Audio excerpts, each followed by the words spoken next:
ఎన్నికల ముందు చెప్పాను ఒక మాట, చంద్రన్నే మీ డ్రైవర్, ఆర్టీసీ డ్రైవర్, సురక్షితమైన ప్రయాణానికి నేను నాంది పలకతానని చెప్పి చేసి చూపించాం.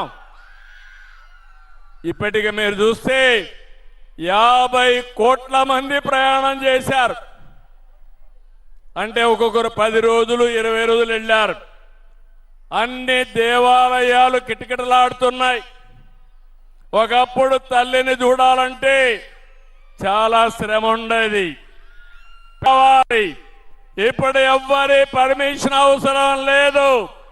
మీకు ఎప్పుడు చూడాలనిపిస్తే అప్పుడు నేరుగా పోయి మీ పాపను గాని మీ తల్లిని గాని చూసిచ్చే పరిస్థితి ఏర్పాటు చేసింది ఎన్డీఏ ప్రభుత్వం. అవునంటే గట్టిగా చప్పట్లు కొట్టి అభినందించండి.